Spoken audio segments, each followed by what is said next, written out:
Assalamualaikum warahmatullahi wabarakatuh. Semangat pagi teman-teman. Hari ini tanggal 23 Desember 2025. IHSG hari ini turun 0,71%, 61,06 poin. Movernya secara value ada di Bumi 3,2 triliun, kemudian Inet, Supa, Dewa, BBCA, Antam, BBRI, Inco, BRMS, WiFi, Arci, CDIA. Bumi masih mendominasi ya, 3,2 T, luar biasa transaksi satu hari. Saya akan bahas ada satu berita yang cukup mengkhawatirkan di November ini. Jadi ini berita rilis Senin 22 Desember 2025. Jumlah PHK tembus 79.302 hingga November 2025. KSPN masih akan terus berlangsung. KSPN itu Konfederasi Serikat Pekerja ya. Nah ini pemerintah mencatat jumlah pekerja yang terkena pemutusan atau PHK kian melonjak. Disebut-sebut hampir 80.000 pekerja sampai November. Berdasarkan data ini Januari hingga November mencapai 79.000 orang. Jumlah tersebut telah melebihi data PHK sepanjang 2024 di mana tembus 77.900. 2024 aja 77.900 full year. Ini sampai November sudah 79, belum dihitung sama Desembernya ya. Jadi secara orang makin banyak, padahal pengennya kita membuka lapangan kerja ya, membuat bukan menutup, bukan mem-PHK karyawan atau mem-PHK orang. Ini mengkhawatirkan, cukup mengkhawatirkan. Adapun tenaga kerja yang ter-PHK ini 21% ada di Jawa Barat. Nah, kebanyakan infonya ada di padat karya. Kalau didetailkan padat karyanya ada di mana ini ya. Jadi total laporan PHK anggota KSPN sampai Oktober 2025 sebanyak 125 pekerja berasal dari 59 perusahaan tekstil dan produk tekstil, 13 perusahaan non TPT. Dari jumlah tersebut sebenarnya 99 pekerja berasal dari sektor padat karya, tekstil, garment dan sepatu atau sekitar 79%-nya. Nah, cuma ini datanya berbeda ya, antara yang satu bicaranya 79.000, yang satu lagi bicaranya 126.000. Nah, apa message-nya untuk kita buat investor di pasar saham dan juga profesional pekerja ya? Tentu kita mesti waspada ya dengan kondisi seperti ini. Dan kalau kita lihat perkembangan ekonominya ya bisa jadi akan berefek domino, dan tentu yang pertama akan diambil itu adalah sektor retail. Nah, dilihat dari data pertumbuhan retail bulan ke bulan ini memang ya nggak tumbuh terus. November minus, Desember tumbuh, Januari minus, Februari tumbuh, Maret tumbuh. Ini dua bulan ini yang mau lebaran ya, itu tumbuh lumayan.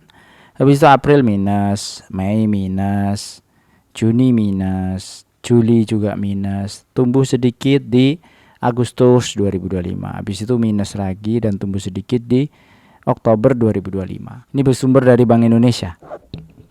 Jadi kita yang masih bekerja, kita yang masih bisa berinvestasi, kita juga yang masih bisa spend money dengan nyaman, dengan tenang, itu wajib atau patut bersyukur dengan kondisi yang ada seperti ini. Tadi pagi juga saya dengar di radio itu judol ya, suaminya itu kena judol.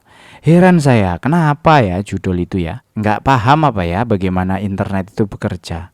Judol itu udah pasti kalah. Mending ini ya, kalau ngomong mending-mendingan itu masih mending judi yang bukan judol. Judi yang langsung itu masih mending karena potensinya itu masih ada 50-50, dia menang kalahnya ada di sana kan.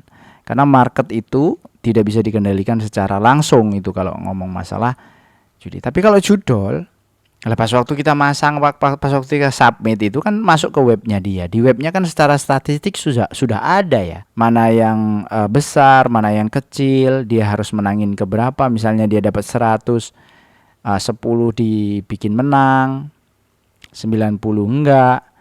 Kan itu diatur semua gitu. Kenapa masih saja orang itu ikut gitu, masih saja orang itu mau menghabiskan uangnya untuk hal-hal yang seperti itu. Coba deh teman-teman yang saudara atau di daerahnya yang ada yang terkena, kenapa sih seperti itu gitu. Saya terus terang nggak pernah nemuin teman saya yang ngikut kayak gituan soalnya. Tapi kalau denger-denger di luar itu kok banyak banget yang terjerat judul. Apa sih asiknya apa?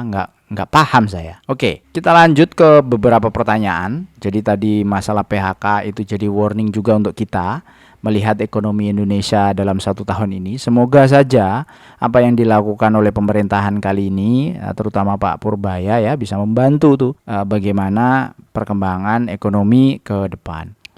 Ya mestinya sudah ada beberapa efek lah ya, efek domino dari yang kemarin uang itu diubah cara simpannya dari Bank Indonesia ke Bank Himbara dan seterusnya. Terus ini ada pertanyaan-pertanyaan. Apakah ITMG kena imbas rencana pemerintah mengenakan bea ekspor? Saya belum mempelajari murni ya Pak Joko Santoso untuk ekspor ini. Tapi prinsipnya range volatilitas harga dan potensi yield yang muncul atau yang terjadi atas short term laporan keuangan yang mereka rilis, terutama per kuartal, itu bisa jadi data real yang bisa kita kelola. Misal dikasih bea ekspor, bea ekspornya misal ya 10% misal. Tentu sebuah perusahaan tidak mengambil 10% itu menjadi profitnya dia kan, pasti begitu ya. Misalnya sekarang profit 10%, kemudian dikasih bea ekspor 10%,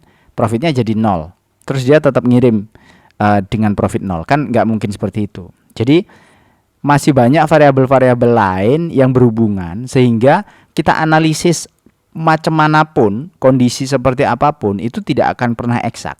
Angkanya itu tidak akan pernah fix. Sehingga isu-isu yang seperti itu saya biasanya saya anggap noise dulu. Jadi nggak saya anggap dulu. Tapi yang saya evaluasi adalah bagaimana EPS-nya, bagaimana penurunannya, bagaimana harga jual batubara itu turun, dia bisa mempertahankan profitability-nya, hubungannya bagaimana, manajemen itu tindakannya bagaimana, dan seterusnya dan seterusnya. Itu yang biasanya lebih tertarik atau lebih menarik saya evaluasi daripada yang berhubungan dengan faktor eksternal, di mana pemerintah itu kadang-kadang ya Pak Bahlil itu ngelempar isu dulu gitu kadang-kadang tuh. Jadi pusing kita. Nah, daripada seperti itu, maka saya anggap noise dulu. Sehingga ini saya belum bisa jawab secara langsung. Kalaupun saya bisa jawab hanya estimasi-estimasi dan itu tidak bisa dijadikan referensi fix. Jawabannya nanti akan ada di tiap kuartal. Sehingga bisa dievaluasi data murni di tiap kuartal itu akan berefek jangka panjang apa jangka pendek terhadap perusahaan. Nah, dari situ kita bisa mulai cicil atau kita bisa mulai mengurangi porsi. Tetap kok namanya pasar saham itu tetap agak ada floatingnya kok. Misalnya ITMG ya. Nah, grafiknya kan seperti ini. Naik turun pun pas waktu turun itu juga ada apa istilahnya? Nah, sisir-sisirannya ya, kecuali di sini dari sini ke sini ya. Ini dari kapan ini? 2023 ya. 2023 langsung turun ke bawah nih. Ini mungkin langsung turun terus gitu ya. Tapi di luar yang seperti ini itu biasanya ya ada sisirannya, naik pun juga ada set ya, naik turunnya ada, pas turun juga sama set sehingga kalaupun kita mau cut loss itu ada hal-hal yang bisa kita lakukan di sisiran saham. Saya nyebutnya sisiran saham. Ini kayak kemarin nih turun kemudian naik lagi ya, sekarang udah ketemu di 21.875 lagi. Kemarin yang turun pasti ya kenapa kemarin aku nggak beli ya pada waktu di bawah ya. Selalu seperti itu. Perasaan itu tetap ada. Kalaupun saya misalnya masih pegang di berapa kemarin tuh 21.900-an apa 22 ribuan ya. Saya nggak average down di area sini, ya biasa aja. Kenapa seperti itu? Karena pas waktu memutuskan pun itu sudah ada beberapa pertimbangan yang membuat keputusan itu tuh saya anggap bulat. Gitu. Itu untuk ITMG ya. Maaf Bang, pemula. Saya punya modal 50 dan bisa 10 juta per bulan. Bagaimana strateginya untuk 10 tahun ke depan? Sama aja. Sama seperti 2 juta per bulan, sama. Bedanya size-nya aja pas waktu kita nyicil. Saya selalu sampaikan dengan 2 juta per bulan atau 10 juta per bulan, modal 50 ya, 50, kemudian 10 juta per bulan. Lalu dia bilangnya tadi adalah 10 tahun kan? Ya berarti kalau dapat 12%, kalau cuma 10 tahun, ya ini Posisinya 2 miliar, ketemu di 2 miliar nih selama 10 tahun. Sehingga dividennya dapat sekitar 23 juta. Itu kalau 12%. Tapi kalau 9% ya kita kira-kira 15 jutaan ya. 2 miliar juga. Dividennya 1,86, kemudian 15 jutaan. Itu simulasinya, Bang. Cuma periode ke-5 tahun ke-6-nya itu 12. Bisa lebih lagi nggak dari sini? Bisa. Orang yang sudah punya 10 juta nih, menyisihkan 10 juta per bulan, nggak mungkin stabil di 10 gitu, nggak mungkin. Nggak mungkin. Pasti di tahun-tahun tertentu itu ada aja naiknya. Ya kalau turun, kalau udah fix 10 itu bisa nyisihin. Kalau turun itu rasanya kecil ya, kemungkinannya kecil. Kalau dia pekerja. Di akhir tahun nih, tahun pertama, tahun kedua, tahun ketiga, tahun keempat, mestinya setiap akhir tahun ada yang bisa disisihkan. Entah dari hasil bisnisnya yang lain, entah dari mana. Mestinya lebih gampang potensinya untuk mencapai capital yang diinginkan sehingga mendapatkan dividen yang diinginkan secara amount per bulan. Persentasenya sih bakalan mirip-mirip ya, 10, 9%, 12%, 11%, itu udah bagus banget lah. Udah oke banget, setahun segitu tuh udah oke. Konsisten ya, gitu. Abang Asep ya, Muhammad Asep. Bahas emiten yang berhubungan dengan ayam, Bang. Nah, ini. Sekarang saya mau bahas ini. Jadi ada beberapa pertanyaan tadi udah. Sekalian nyicil pertanyaan ya, karena ini hari apa sih? Selasa ya? Oh iya, hari Selasa. Bahas yang berhubungan dengan ayam. Oke, ini saya masukkan semua. Ada Japfa, Caron Pokpan, Widodo, Makmur, Unggas, Malindo, Fitmil, Janu Putra Sejahtera. JPFA, Cepin, WMUU main ayam. WMUU main ayam. Emang bener, WMUU itu main ayam. Cuma perusahaannya rugi terus ya gitu ya. Dulu bagus nih WMUU nih, tapi nggak tahu 2-3 tahun terakhir sepertinya ditinggalin sama ownernya ya. Exit sebenarnya. Harga 26 untuk JPFA hari ini, Cepin 4530, WMU 64, main 820, ayam 422. Harga wajarnya di berapa? Ada di sebelah kanannya, teman-teman. JPFA masih di atas harga wajar karena harga wajarnya 1674 untuk saya. Kemudian Cepin 1400, WMU 0 karena nggak bagi dividen, jadi nggak ada harga wajarnya. Main 267. Kemudian ayam 0, ini karena nggak bagi dividen, jadi tidak ada harga wajarnya. Terus kalau diurutkan bagaimana? Ya sudah, tinggal diurutkan saja. Dari yang tertinggi ada JPFA, main, Cepin, WMUU, ayam. JPFA masih jadi yang teratas, walaupun yield dividennya hanya 5,6%. Ya lumayan lah ya, 5,6. Tahun 2023 bagi 50 itu 1,9%, 2024 140 5,2%. Nah, selanjutnya ada main. Main ini itu baru bagi dividen itu 2024. 2023, 22, 21, 20, 19 enggak bagi. Habis itu 18, 17 bagi.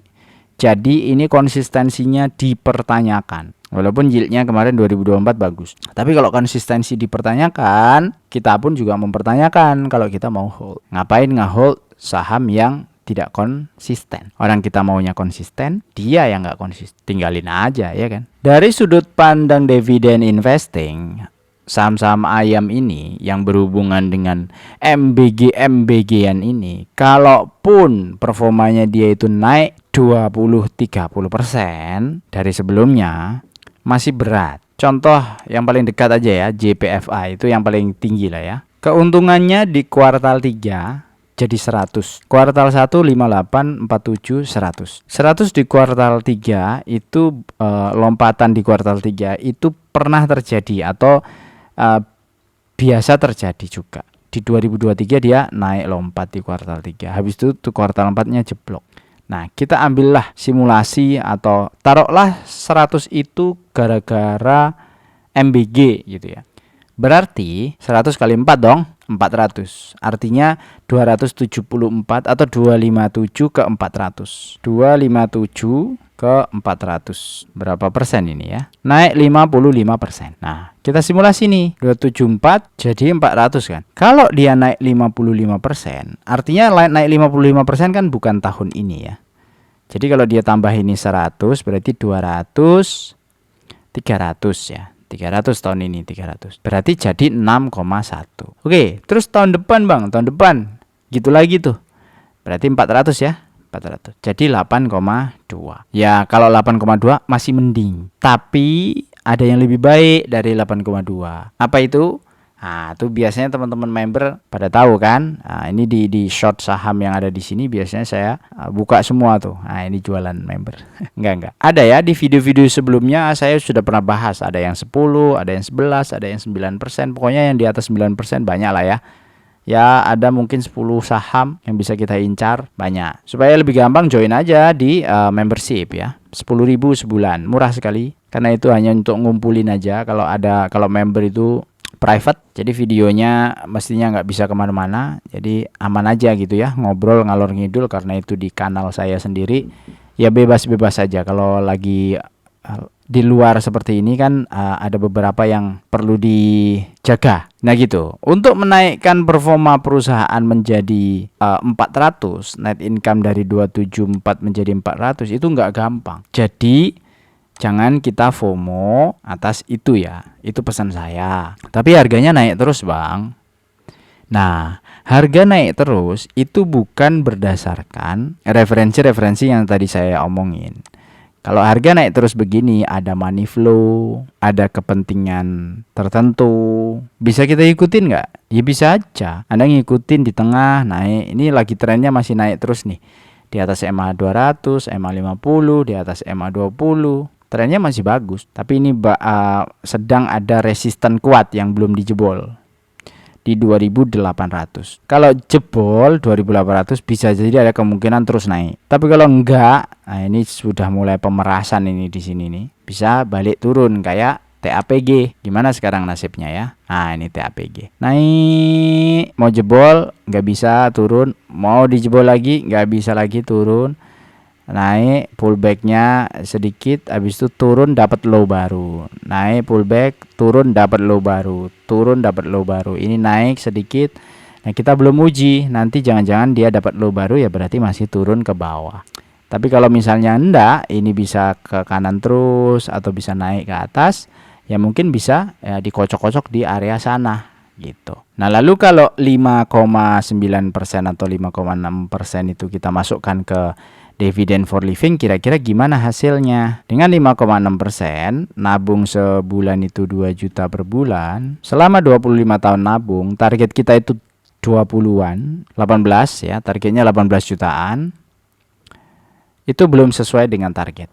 Bahkan 30 tahun pun belum sesuai dengan target. Kalau hanya 5,6% per bulan. Berapa idealnya? Ya kalau saya di 9% sesuai target. 8 boleh nggak 8? Ya 8 boleh-boleh aja, tapi 25 tahun baru kesentuh 17. Jadi 9 itu paling ideal, minimum 9. Kalau dapat 10 bagus nggak? Ya bagus, dapat 10 mah oke-oke saja, nggak apa-apa, nggak masalah. Jadi gitu untuk recapan hari ini. Sama ayam sudah, beberapa pertanyaan juga sudah. Ini saya hapus ya berhubungan ya.